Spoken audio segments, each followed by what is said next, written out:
అదిగో వచ్చాడు నీ సుపుత్రుడు. ఒరే నాన్న అకౌంట్ నుంచి డబ్బులంటే తీసావా? తీసానమ్మా, చిన్న అవసరం ఉంది. 15,000 అవసరం వచ్చేంత పని ఏం చేశారా? మా ఫ్రెండ్కి అవసరం ఉండి ఇచ్చాను నాన్న. ఏంటి, ఫ్రెండ్కి ఇచ్చావా? నా నెల జీతంలో సగం జీతం రా అది. ఎవడికో దాన ధర్మం చేసావా? పోరా బయటికి. ఏంటి ఊరుకోండి. ఒరే నాన్న, ఆ కుర్రోడు తిరిగి మనకు డబ్బులు ఇచ్చేసాడు కదా.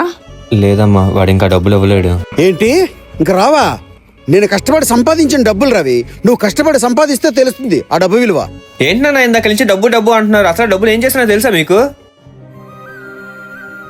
బాబాయ్, ఈ బండి ఎవరిది? మనోడిదే బాబు. రాత్రి మా ఫ్రెండ్కి యాక్సిడెంట్ చేసి వదిలేసి వెళ్ళిపోతావా? నేను యాక్సిడెంట్ చేయడం ఏంటన్నా? రాత్రి నువ్వు గుద్దేసి బండి మీద వెళ్ళిపోవడం మొత్తం మేము సీసీ కెమెరాలో చూసాంరా.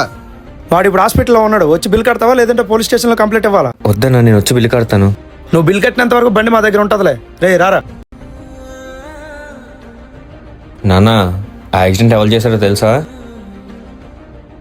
ఉన్నాడా పోయాడా? అమ్మయ్య, బ్రతికే ఉన్నాడు. ఎవరో చూడలేదు కదా. ఇప్పుడు నేను వాళ్ళకి డబ్బులు ఇవ్వకపోతే ఈరోజు మీ స్టేషన్లో కూర్చుండేవారు నాన్న. అయినా అలా ఎలా వదిలేసి వెళ్ళిపోతారు నాన్న? ఒకవేళ తన ప్రాణం పోయింటే వాళ్ళ కుటుంబ పరిస్థితి ఆలోచించారా? తెలియక తప్పు చేసినప్పుడు ఆ తప్పును సరిదిద్దుకునేలా ఉండాలి నాన్న. అంతేగాని అక్కడి నుంచి తప్పించుకొని వెళ్ళిపోయేలా ఉండకూడదు నాన్న. ఎక్కడి నుంచి అయినా ఇలాంటి తప్పులేం చేయకుండా ఉన్నాను నాన్న.